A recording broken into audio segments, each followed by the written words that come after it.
നമസ്കാരം. എല്ലാ പ്രിയപ്പെട്ട പ്രേക്ഷകർക്കും സ്പാർക്ക് ഹെൽപ്പ് ഡെസ്കിൻ്റെ പുതിയൊരു ക്ലാസ്സിലേക്ക് സ്വാഗതം.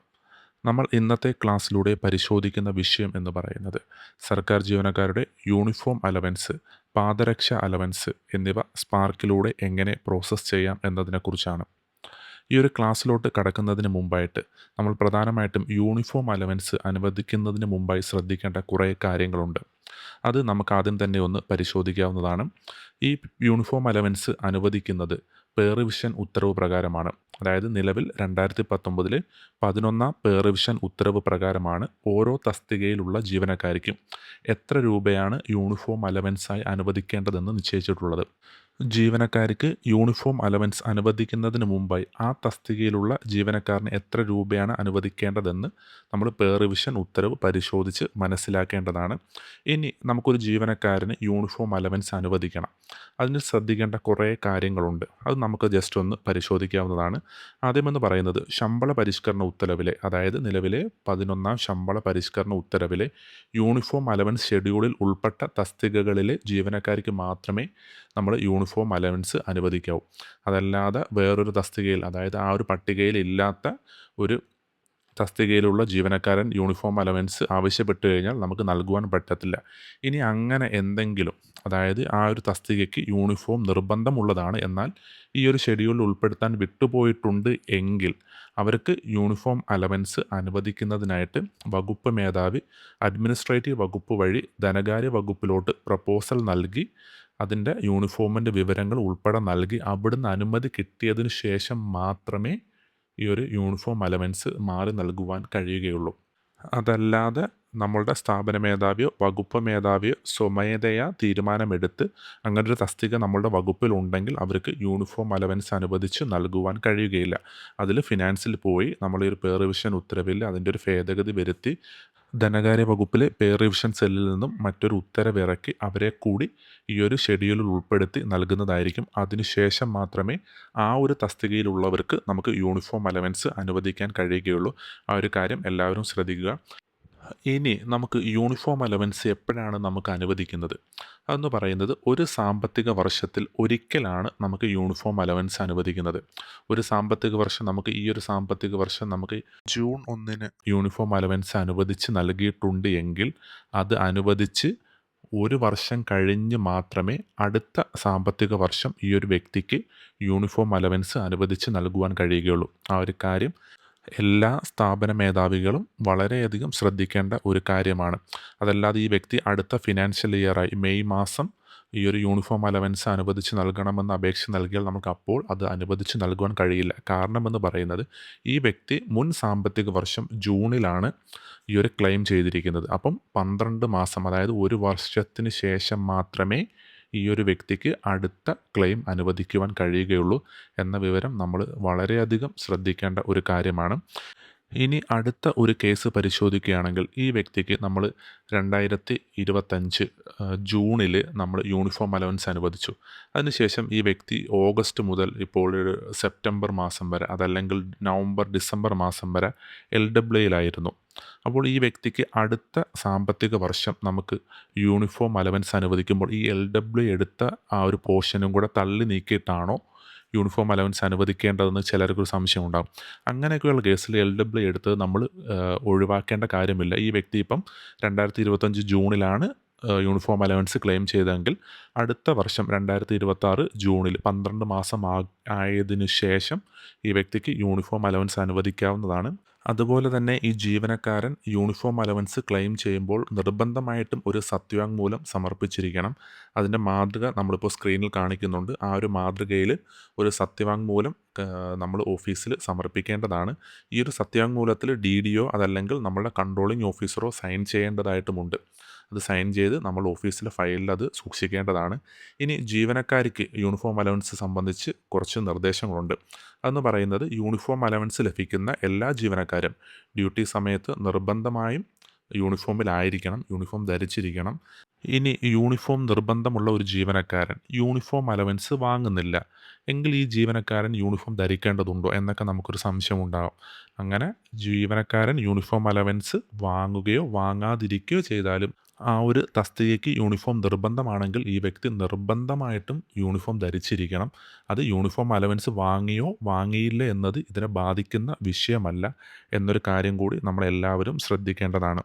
ഇനി യൂണിഫോം അലവൻസ് കൈപ്പറ്റിയ ശേഷം ഏതെങ്കിലും ജീവനക്കാരൻ ഡ്യൂട്ടി സമയത്ത് യൂണിഫോം ധരിക്കാതെ വന്നാൽ ആ ജീവനക്കാർക്കെതിരെ നടപടി സ്വീകരിക്കാവുന്നതാണ്.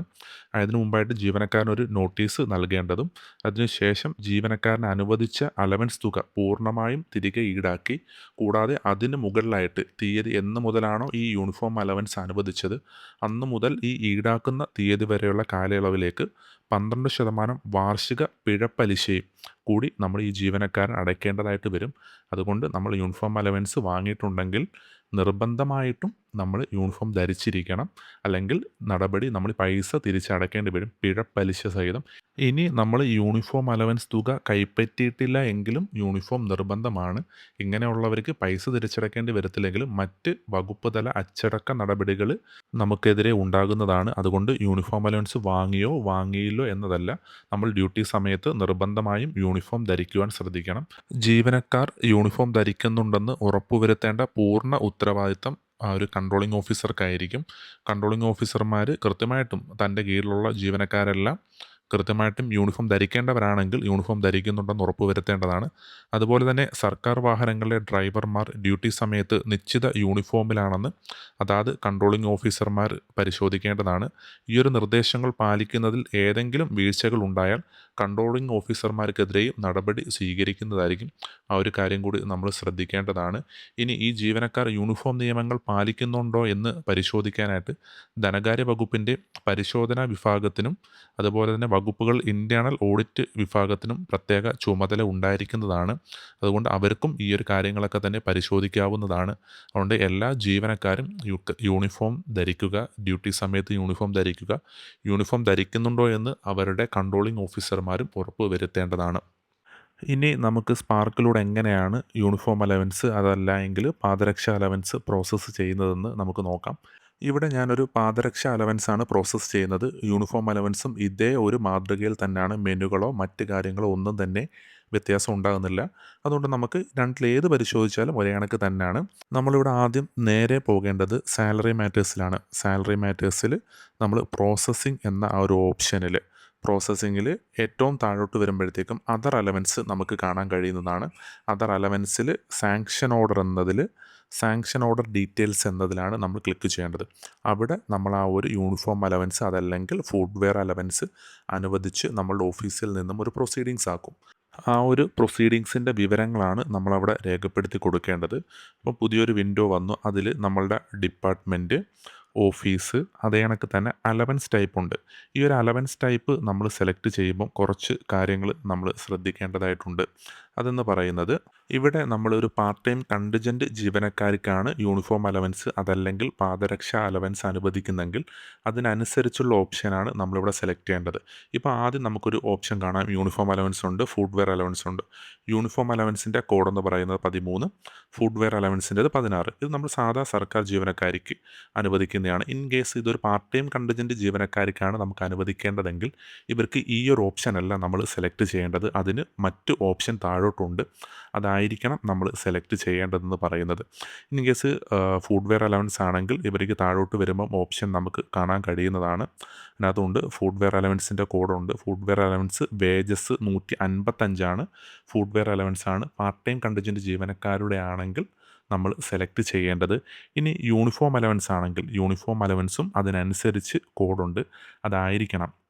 നമ്മൾ താഴോട്ട് വരുമ്പം കാണാൻ കഴിയും യൂണിഫോം അലവൻസ് വേജസ് 170. ഇത് പാർട്ട് ടൈം കണ്ടിജൻറ്റ് ജീവനക്കാർക്കാണെങ്കിലാണ് ഇത് സെലക്ട് ചെയ്യേണ്ടത്. അതല്ല സാധാ ജീവനക്കാരാണെങ്കിൽ നമ്മൾ ആദ്യമുള്ള ആ 2 ഓപ്ഷനുകളാണ്. ഓപ്ഷനുകളിൽ ഏതാണോ നമ്മൾ അനുവദിക്കുന്നത് അതാണ് സെലക്ട് ചെയ്യേണ്ടത്. അതുകൊണ്ട് നമ്മൾ ആ ഒരു കാര്യം ശ്രദ്ധിക്കുക. ഇവിടെ ഒരു പാർട്ട് ടൈം കണ്ടിജൻറ്റ് ജീവനക്കാരിയുടെ ഫുഡ്വെയർ അലവൻസ് ആയതുകൊണ്ടാണ് ഞാൻ ആ ഒരു ഫുഡ്വെയർ അലവൻസ് വേജസ് 155 എന്ന് പറയുന്ന ഒരു കോഡ് സെലക്ട് ചെയ്തു. അതിനുശേഷം ഓർഡർ നമ്പർ എന്ന ഭാഗത്ത് ഈ ഒരു വ്യക്തിക്ക് പാദരക്ഷ അലവൻസ് അനുവദിച്ച് നമ്മളുടെ ഓഫീസിൽ നിന്നുള്ള പ്രൊസീഡിങ്സ് ഇറക്കിയിട്ടുണ്ടാകും. ആ ഒരു പ്രൊസീഡിങ്സിൻ്റെ ഓർഡർ നമ്പറാണ് നമ്മളിവിടെ എൻ്റർ ചെയ്ത് കൊടുക്കേണ്ടത്. അതിനുശേഷം ആ ഒരു ഉത്തരവിൻ്റെ നമ്പർ, ആ ഒരു പ്രൊസീഡിങ്സ് എന്നാണോ നമ്മൾ ഇറക്കിയത് ആ ഒരു ഉത്തരവ് നമ്പർ, ആ ഒരു സാങ്ഷൻഡ് ഡേറ്റ് എന്ന ഭാഗത്ത് നമ്മൾ എൻ്റർ ചെയ്ത് കൊടുക്കുക. അതിനുശേഷം ജിഒ നമ്പർ ആൻഡ് ഡേറ്റ് എന്ന ഭാഗത്ത് നമ്മൾ അവസാനത്തെ പേ റിവിഷൻ ഉത്തരവിൻ്റെ വിവരങ്ങൾ എൻ്റർ ചെയ്ത് കൊടുത്താൽ മതിയാകും. ആ ഒരു ജിഒ നമ്പരും ഡേറ്റും എൻ്റർ ചെയ്ത് കൊടുത്താൽ മതിയാകും. നിലവിൽ 11ാം പേ റിവിഷൻ ഉത്തരവാണ് GOP 27/2021. അതിൻ്റെ ഉത്തരവും ആ ഒരു ഡേറ്റുമാണ് നമ്മളിവിടെ എൻ്റർ ചെയ്ത് കൊടുക്കുന്നത്.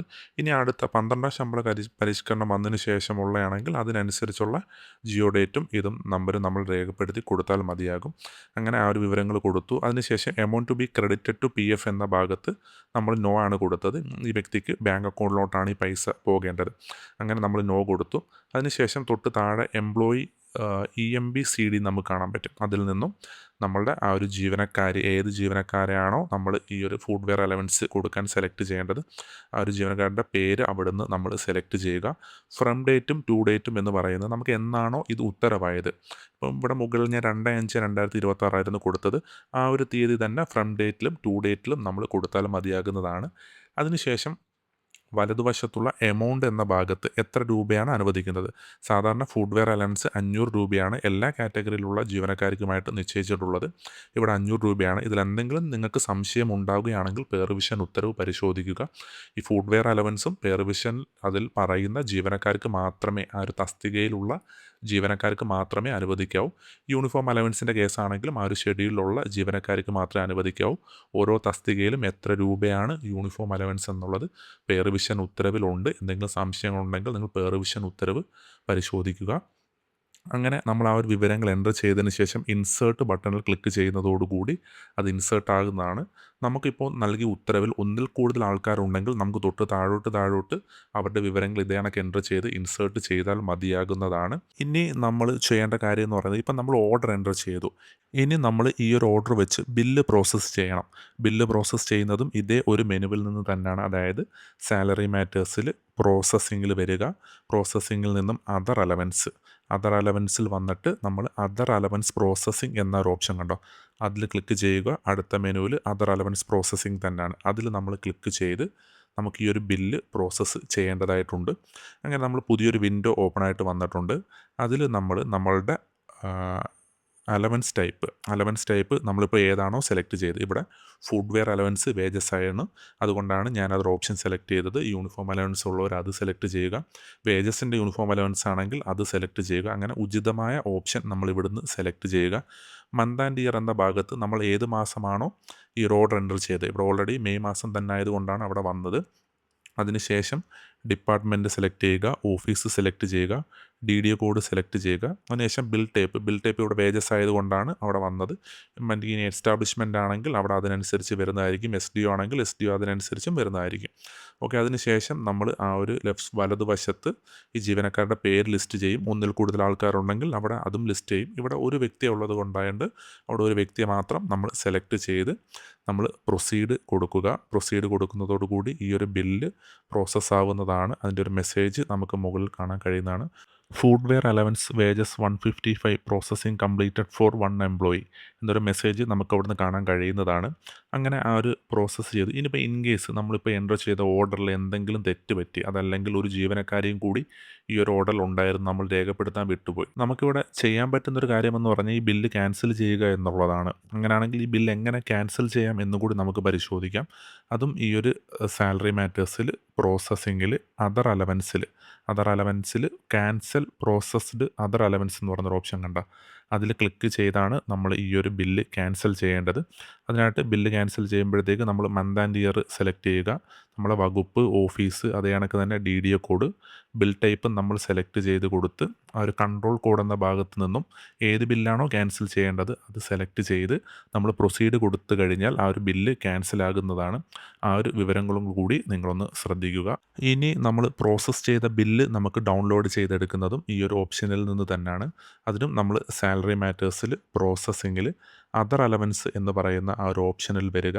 അതർ അലവൻസിൽ നമ്മൾ അതർ അലവൻസ് ബില്ലെന്നും പറഞ്ഞ അവസാനത്തെ ഒരു ഓപ്ഷൻ കണ്ടോ, അതിൽ ക്ലിക്ക് ചെയ്ത് നമ്മൾക്കിപ്പം പ്രോസസ്സ് ചെയ്ത ബില്ല് നമുക്ക് ഡൗൺലോഡ് ചെയ്യാവുന്നതാണ്. അവിടെ മന്ത് ആൻഡ് ഇയർ നമ്മൾ സെലക്ട് ചെയ്യുക. അതിനുശേഷം ഡിപ്പാർട്ട്മെൻറ്റ്, ഓഫീസ്, നമ്മളുടെ DDO കോഡ്, ബിൽ ടൈപ്പ് ഏത് ബിൽ ടൈപ്പിലാണ്, ഇവിടെ വേജസ് ആയതുകൊണ്ട് അത് ഞാൻ സെലക്ട് ചെയ്യുന്നു. കൺട്രോൾ കോഡിൽ ക്ലിക്ക് ചെയ്ത് ആ ഒരു ബിൽ കൺട്രോൾ കോഡ് സെലക്ട് ചെയ്ത് നമുക്ക് ഇന്നർ ബില്ലും ഔട്ടർ ബില്ലും നമുക്ക് ഡൗൺലോഡ് ചെയ്ത് പരിശോധിക്കാവുന്നതാണ്. എല്ലാ വിവരങ്ങളും വന്നിട്ടുണ്ടോ, കൃത്യമാണോ എന്നുള്ള വിവരങ്ങളൊക്കെ നമുക്ക് അവിടുന്ന് പരിശോധിക്കാവുന്നതാണ്. ഇനി നമ്മൾ ഈ ഒരു ബില്ല് മേക്ക് ചെയ്യുകയാണ്. മേക്ക് ചെയ്യുന്നതിനായിട്ട് നമ്മൾ അക്കൗണ്ട്സ് എന്ന് പറയുന്ന മെനുവിലാണ് വരുന്നത്. അക്കൗണ്ട്സിൽ നമ്മൾ വന്നിട്ട് അക്കൗണ്ട്സിൽ ബില്ലിൽ മേക്ക് ബില്ല് എന്ന് പറയുന്ന ഓപ്ഷനുണ്ട്. മേക്ക് ബിൽ ഫ്രം പേറോൾ, ഈ ഒരു ഓപ്ഷനാണ് നമ്മൾ സെലക്ട് ചെയ്യേണ്ടത്. അതിൽ നമ്മളുടെ ഡിപ്പാർട്ട്മെൻറ്റ്, ഓഫീസ്, DDO കോഡ്, അതേപോലെ തന്നെ ബിൽ നേച്ചറുണ്ട്. ബിൽ നേച്ചർ നമ്മൾ അതർ അലവൻസ് ആണ് നമ്മൾ സെലക്ട് ചെയ്ത് കൊടുക്കേണ്ടത്. അതർ അലവൻസ് നമ്മൾ സെലക്ട് ചെയ്ത് സെലക്ട് ബില്ല് എന്ന ഭാഗത്തു നിന്നും ആ ഒരു ബില്ല് നമ്മൾ സെലക്ട് ചെയ്യുക. ബിൽ ടൈപ്പ് പേ ബില്ല് വരും. അതിനുശേഷം ഹെഡ് ഓഫ് അക്കൗണ്ട് നമുക്ക് ഇവിടുന്ന് കാണാൻ പറ്റും. ഇത് വേജസിൻ്റെ ബില്ലാണ്, അതുകൊണ്ടാണ് 0201 എന്ന് വന്നത്. ഇവിടെ ഞാനിപ്പം ജസ്റ്റ് ഒന്ന് മേക്ക് ചെയ്യുകയാണ്. ഇത് മേക്ക് ആവത്തില്ല. അതിൻ്റെ കാരണം എന്താണെന്ന് ഞാൻ പറഞ്ഞു തരാം. ഇപ്പം ഞാനിതെല്ലാം കൊടുത്തിട്ട് മേക്ക് ബില്ല് കൊടുക്കുകയാണ്. അപ്പോൾ നമുക്കവിടെ ഒരു എറർ മെസ്സേജ് വന്നിട്ടുണ്ട്. Head of account given in the bill details does not match the head of account selected. Please correct the head of account and try again എന്നതാണ് നമുക്ക് ആ ഒരു എറർ മെസ്സേജ് വന്നത്. ഇതെങ്ങനെ നമുക്ക് സോൾവ് ചെയ്യാമെന്ന് ചോദിച്ചു കഴിഞ്ഞാൽ ജസ്റ്റ് നമ്മളവിടെ ഒരു ഓക്കെ ബട്ടണിൽ ക്ലിക്ക് ചെയ്ത് നമ്മൾ ഈ ഹെഡ് ഓഫ് അക്കൗണ്ട് മാറ്റി കൊടുക്കണം. ഹെഡ് ഓഫ് അക്കൗണ്ട് ഇവിടെ 0201 ആണ് വന്നത്. സത്യത്തിൽ ഈ വേജസ് പാർട്ട് ടൈം കണ്ടിജൻറ്റ് ജീവനക്കാരുടെ അതർ അലവൻസ് ബില്ലുകൾ 0203 എന്ന ഹെഡിൽ നിന്നാണ് മാറേണ്ടത്. ഇപ്പോൾ നമ്മളുടെ അല്ലാത്ത ജീവനക്കാരുടെ ആണെങ്കിൽ അവിടെ 0101 ആയിരിക്കും വരുന്നത്. അത് മാറ്റി നമ്മൾ 0105 നിന്നാണ് നമ്മളുടെ അതർ അലവൻസ് മാറുന്നത്. അത് സെലക്ട് ചെയ്ത് കൊടുക്കേണ്ടി വരും. അതിൻ്റെ ആദ്യത്തെ ഓപ്ഷനൊക്കെ നിങ്ങളുടെ ഹെഡ് ഓഫ് അക്കൗണ്ട് അനുസരിച്ച്, സാലറി ഹെഡ് അനുസരിച്ച് വ്യത്യാസം വരാം. അവസാനത്ത് നമ്മൾ ഡീറ്റെയിൽഡ് ഹെഡ്, ഒബ്ജക്റ്റ് ഹെഡ് നമ്മളുടെ പാർട്ട് ടൈം കണ്ടിജൻ്റ് ആണെങ്കിൽ 0203യും മറ്റ് സാധാരണ ജീവനക്കാരാണെങ്കിൽ 0105 ആയിരിക്കും. ആ ഒരു ഹെഡ് ഓഫ് അക്കൗണ്ട് സെലക്ട് ചെയ്ത് കൊടുത്തു കഴിഞ്ഞാൽ നമുക്ക് ഈ ഒരു ഇഷ്യൂ സോൾവ് ചെയ്യാവുന്നതാണ്. ഇവിടെ ഞാൻ 0203 സെലക്ട് ചെയ്ത് മേക്ക് ബില്ല് കൊടുക്കുകയാണ്. മേക്ക് ബില്ല് കൊടുക്കുമ്പോഴത്തേക്കും ബില്ല് മേക്കാവുന്നത് നമുക്ക് കാണാൻ കഴിയുന്നതാണ്. ജസ്റ്റ് ഞാൻ മേക്ക് ബില്ലിൽ ക്ലിക്ക് ചെയ്തു. Pay bill has been prepared with bill number എന്നും പറഞ്ഞ് അത് മേക്കായിട്ടുണ്ട്. ഇനി നമ്മൾ ചെയ്യേണ്ടത് അപ്ലോഡിംഗ് സപ്പോർട്ടിംഗ് ഡോക്യുമെൻറ്റ്സ് ഈ ഒരു ബില്ലിനോടൊപ്പം ചേർക്കുക എന്നതാണ്. അത് നമ്മൾ അക്കൗണ്ട്സ് എന്ന മെനുവിൽ നിന്നാണ് ചെയ്യുന്നത്. അക്കൗണ്ട്സിൽ ബിൽസിൽ വന്നിട്ട് അപ്ലോഡ് സപ്പോർട്ടിംഗ് ഡോക്യുമെൻറ്റ്സ് എന്ന് പറയുന്ന ഒരു ഓപ്ഷനുണ്ട്. നമ്മൾ അതിൽ ക്ലിക്ക് ചെയ്യുക. അതിനകത്ത് നമ്മളുടെ ഡിപ്പാർട്ട്മെൻറ്റ്, ഓഫീസ്, അതുപോലെ തന്നെ DDO code, type of bill എന്ന ഭാഗത്ത് നമ്മൾ സാലറിയാണ് സെലക്ട് ചെയ്ത് കൊടുക്കേണ്ടത്. അതിനുശേഷം ബിൽ നേച്ചർ എന്നതിൽ അതർ അലവൻസ് സെലക്ട് ചെയ്ത് കൊടുക്കുക. അപ്പോഴത്തേക്കും ആ ഒരു സെലക്ട് ബിൽ എന്ന ഭാഗത്ത് നിന്നും ആ ബില്ല് സെലക്ട് ചെയ്യാൻ കഴിയുന്നതാണ്. വലതുവശത്ത് ഈ ഒരു ബില്ലിലുള്ള എംപ്ലോയീസിൻ്റെ വിവരങ്ങളൊക്കെ അവിടെ ലിസ്റ്റ് ചെയ്യും. ഇനി നമ്മൾ ഈ ഡോക്യുമെൻറ്റ്സ് അപ്ലോഡ് ചെയ്യണം. ഡോക്യുമെൻറ്റ്സ് അപ്ലോഡ് ചെയ്യുമ്പോൾ നമ്മളിപ്പോൾ ഒരു ഫുഡ് വെയർ അലവൻസ് ആയതുകൊണ്ട് നമുക്കിവിടെ ചെയ്യേണ്ടത് ആ ഒരു ഫുഡ് വെയർ അലവൻസ് അനുവദിച്ച ആ ഒരു ഉത്തരവ് മാത്രം അപ്ലോഡ് ചെയ്ത് കൊടുത്താൽ മതിയാകും. ഇനി യൂണിഫോം അലവൻസ് ആണെങ്കിൽ നമ്മൾ മറ്റൊരു സാക്ഷ്യപത്രം കൂടി അപ്ലോഡ് ചെയ്യേണ്ടതായിട്ട് വരും. അതായത് ഈ വ്യക്തി കഴിഞ്ഞ വർഷം യൂണിഫോം അലവൻസ് അനുവദിച്ച് 1 വർഷത്തിന് ശേഷമാണ് ഈ ഒരു ക്ലെയിം അനുവദിക്കുന്നതെന്ന തരത്തിൽ ഒരു സർട്ടിഫിക്കറ്റ് കൂടി നമ്മൾ അപ്ലോഡ് ചെയ്ത് കൊടുക്കേണ്ടതായിട്ടുണ്ട്. ആ ഒരു കാര്യം കൂടി നമ്മൾ അപ്ലോഡ് ചെയ്ത് കൊടുക്കണം. ഇവിടെ ഫുഡ് വെയർ അലവൻസ് ആയതുകൊണ്ട് ഞാൻ ആ ഒരു ഉത്തരവ് മാത്രമാണ് അപ്ലോഡ് ചെയ്യുന്നത്. ആ ഒരു സെലക്ട് ഡോക്യുമെൻറ്റ്സിൽ ക്ലിക്ക് ചെയ്ത് ഞാൻ എൻടൈറ്റിൽമെൻറ്റ് സാങ്ഷൻ ഓർഡർ ക്ലിക്ക് ചെയ്ത് ആഡ് ഡോക്യുമെൻറ്റ് കൊടുക്കുന്നു. അതിനുശേഷം ചൂസ് ഫയലിൽ നിന്നും ആ ഒരു ഉത്തരവ് ഏത് ഭാഗത്താണോ കിടന്നത് അത് സെലക്ട് ചെയ്ത് ഞാൻ ലെഫ്റ്റ് സൈഡിൽ ഒരു സാങ്ഷൻ ഓർഡറിന് എൻ്റർ ചെയ്യുകയാണ്. അതിനുശേഷം ഫോർവേഡ് ഫോർ അപ്രൂവൽ കൊടുക്കുന്നതോടുകൂടി അത് ഫോർവേഡ് ആയിട്ടുണ്ട്. ഇനി ഈ ഒരു ബില്ല് സബ്മിറ്റ് ചെയ്താൽ മതിയാകും. അതിന് അക്കൗണ്ട്സിൽ ബിൽസിൽ സബ്മിറ്റ് ബില്ല് എന്ന ഒരു ഓപ്ഷനിലാണ് ക്ലിക്ക് ചെയ്യുന്നത്. ആ ഒരു മെനുവിൽ നിന്ന് ഞാൻ ഡിപ്പാർട്ട്മെൻറ്റ്, ഓഫീസ്, അതേപോലെ തന്നെ ബിൽ നേച്ചർ അതർ അലവൻസ് ആണ് സെലക്ട് ചെയ്യുന്നത്. അതിനുശേഷം DDO കോഡ് സെലക്ട് ചെയ്യുക. തൊട്ട് താഴെ ബില്ല് ലിസ്റ്റ് ചെയ്യുന്നതാണ്. അതിൻ്റെ വലതുവശത്തുള്ള ഒരു സെലക്റ്റിൽ ക്ലിക്ക് ചെയ്യുമ്പോഴത്തേക്കും വലതുവശത്ത് ബിൽ ഡീറ്റെയിൽസ് വരുന്നത് കാണാം. ഇനി ആ ബിൽ ഡീറ്റെയിൽസിൽ ഒന്ന് പരിശോധിച്ച് തൊട്ട് താഴെ click here to view the supporting documents എന്ന ആ ഒരു മെനുവിൽ ക്ലിക്ക് ചെയ്ത് നമ്മൾ അപ്ലോഡ് ചെയ്ത സപ്പോർട്ടിംഗ് ഡോക്യുമെൻറ്റ്സും ഓക്കെ കറക്റ്റാണോ എന്ന് നമ്മൾ ഒന്നുകൂടി പരിശോധിച്ച് ഉറപ്പ് വരുത്തുക. അതിനുശേഷം തൊട്ട് താഴെയുള്ള ആ ഒരു ചെക്ക് ബോക്സിൽ ടിക്ക് ചെയ്ത് അപ്രൂവ് ആൻഡ് സബ്മിറ്റ് കൊടുക്കുക. നമ്മളുടെ DSC ടോക്കൺ കമ്പ്യൂട്ടറിൽ കണക്ട് ചെയ്തിരിക്കണം. DSC ടോക്കൺ പാസ്വേഡ് നമ്മളിവിടെ എൻ്റർ ചെയ്ത് കൊടുത്ത് നമുക്ക് ആ ഒരു ബില്ല് നമുക്കിവിടെ ട്രഷറിയിലോട്ട് സബ്മിറ്റ് ചെയ്യാവുന്നതാണ്. നമ്മളിപ്പം യൂണിഫോം അലവൻസും ഫുഡ് വെയർ അലവൻസും എങ്ങനെ സ്പാർക്കിലൂടെ പ്രോസസ്സ് ചെയ്യാം എന്നതിനെക്കുറിച്ചുള്ള എല്ലാ വിവരങ്ങളും നമ്മൾ ഈ ഒരു ക്ലാസ്സിലൂടെ കവർ ചെയ്തിട്ടുണ്ട്. ഈ ഒരു വിഷയവുമായി ബന്ധപ്പെട്ട് എന്തെങ്കിലും സംശയങ്ങളുണ്ടെങ്കിൽ കമൻറ്റായി രേഖപ്പെടുത്തുക. നമുക്ക് പുതിയൊരു ക്ലാസ്സുമായിട്ട് വീണ്ടും കാണാം. നന്ദി.